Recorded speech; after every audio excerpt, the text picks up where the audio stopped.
ওনার বাবা মা প্রথমে ডেটটা 10ই আগস্ট বলেছিলেন। একটু আগে ওনার কাকিমা ওনার ডেটটা ক্লারিফাই করে দিচ্ছেন যে ওটা 10ই আগস্ট নয়, ওটা 11ই আগস্ট রাতে ওই ভিডিওটা শ্যুট করানো হয়। এই কারেকশনটা তিনি একটু আগে করে দিয়েছেন পরিবারের তরফ থেকে। যেটা মূল বিষয় দেখো, যেটা মূল বিষয় সেটা হচ্ছে যে এই ভিডিওটা আজকে এটাকে সামনে নিয়ে আসা হয় তৃণমূলের তরফ থেকে। সেখান থেকে রাজ্যের মন্ত্রী এবং তৃণমূল নেত্রী শশী পাজা সাংবাদিক সম্মেলন করে এই ভিডিওটা দেখান এবং সামনে নিয়ে আসান, এবং এই ভিডিওটাই আবার কলকাতা পুলিশের তরফ থেকেও দেওয়া হয়েছে। এবং কলকাতা পুলিশের যার বিরুদ্ধে মূলত এই অভিযোগ, সেই ডিসি নর্থ, তিনি কোনো প্রতিক্রিয়া দিতে চাননি, কিন্তু লালবাজারের তরফ থেকে এই ভিডিওটা দেওয়া হয়েছে বলে তিনি আমাদের সাংবাদিককে সেই ভিডিওটা পাঠান। গোটা বিতর্কের সূত্রপাতটা কোথায়?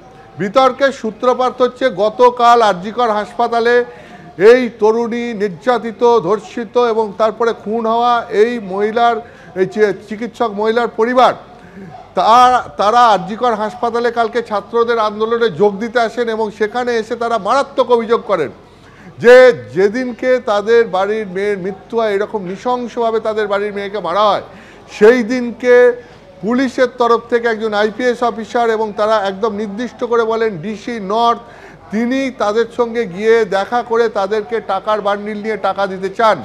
এই অভিযোগ গতকাল আরজিকর হাসপাতাল থেকে সাংবাদিক সম্মেলন করে তারা করেন। এবং এরপর আজকে ডিসি নর্থের এই ব্যাপারে প্রতিক্রিয়া চাওয়া হলে তিনি কোনো প্রতিক্রিয়া দেননি। তিনি একটা লালবাজারের তরফ থেকে ভিডিও দেওয়া হয়েছে বলে আমাদের সাংবাদিকদের সেই ভিডিওটা দেন, এবং তারপরে সেই ভিডিওটা দেখি আবার সেই একই ভিডিও দেখিয়ে শশী পাজা তিনি সাংবাদিক সম্মেলন করেন।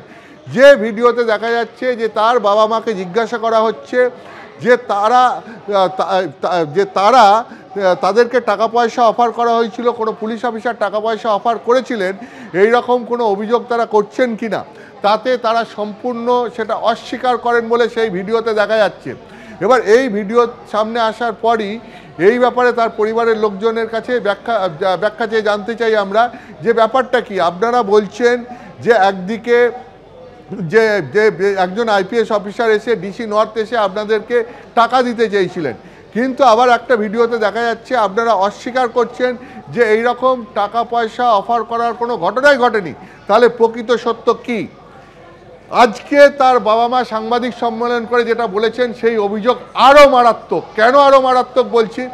প্রথম কথা হচ্ছে টাকা দেওয়ার অভিযোগ এই কারণে মারাত্মক, তার কারণ পুলিশের এটা কাজ নয় একজন এইরকম মর্মান্তিকভাবে যার মৃত্যু হয়েছে সেই পরিবারের কাছে গিয়ে টাকার বান্ডিল নিয়ে তাদেরকে অফার করা, এবং বোঝাই যাচ্ছে যে মুখ বন্ধ রাখা বা কোনো কিছু চাপা দেওয়ার জন্য এই টাকার অফার করা হয়েছিল। তার পরিবারের সন্দেহটা সেই রকমই, এবং সেই কারণেই তার পরিবার ওই টাকা রিফিউজ করে।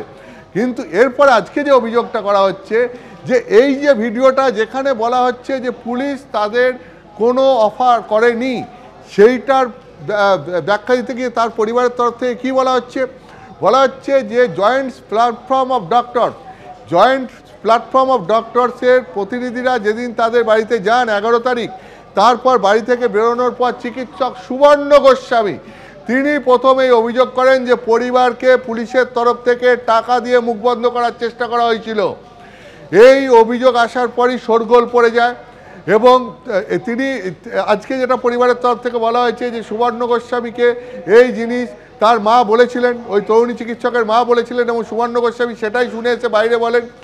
আজকে তার কাকিমা বলেছেন যে এরপর ওই 11 তারিখ রাতেই তাদের বাড়িতে ভিডিওগ্রাফার পৌঁছে যায় একজন, এবং তারপরে তাকে দিয়ে জোর করে বলানো হয় যে এইরকম একটা যে এই যে পুলিশের তরফ থেকে টাকা অফার করা হয়েছে বলে যেটা বাজারে এখন চলছে, যে সুবর্ণ গোস্বামী বলেছেন যে এইটা ঠিক নয়। একটু বিরত করছি তোমাকে, তুমি চিকিৎসক সুবর্ণ গোস্বামীর প্রসঙ্গ তুললে। চিকিৎসক সুবর্ণ গোস্বামী সেদিন বাবা মার সঙ্গে দেখা করে বেরিয়ে ঠিক কি দাবি করেছিলেন তিনি দেখাবো আপনাদের, তারপর আসবো। এটাও বলছেন তার মা যে হচ্ছে যে পুলিশের একজন পদাধিকারী তিনি এসে ওনাদেরকে নাকি টাকা পয়সা অফার করেছিলেন, যেটা শুনে আমরা তাজ্জব বনে গেলাম যে সত্যি যদি ধামাচাপা দেবার না থাকে তাহলে হচ্ছে যে টাকা পয়সা অফার পুলিশ হবে, সেটা ওনার মিতার মা বলেছেন আমাদের, যেটা হচ্ছে ওনার কাছ থেকে আমরা প্রথম শুনলাম। যে কোনো এক উচ্চপদস্থ পুলিশ অফিসার তিনি নাকি এরকম ওই সময় তখন মিতার সৎকারও হয়নি, সেই সময়টাতে নাকি ওনাকে ডেকে ওনাদের অফার করা হয়েছিল। এটা সম্ভবত কলকাতা পুলিশ চাপ দিচ্ছে, কলকাতা পুলিশ ভিডিও করছে, মানে এটা কলকাতা পুলিশের পক্ষে সম্ভব? এ তো প্রতি মুহূর্তে অবাক হওয়ার মতো, শিউরে ওঠার মতো। একদমই, আমি সেটাই বলছি যে আজকের অভিযোগটা আরো মারাত্মক। কি অভিযোগ আজকেরটা?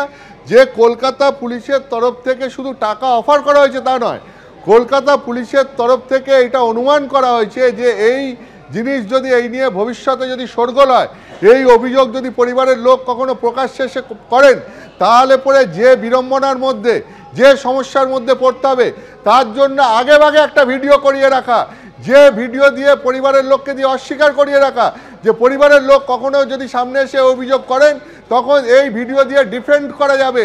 এবং সুবর্ণ গোস্বামী বিষয়টা সামনে নিয়ে আসার পর সেই দিন রাতেই এই ভিডিও শ্যুট করে রাখা হয়েছিল বলে তার পরিবারের তরফ থেকে দাবি করা হয়েছে।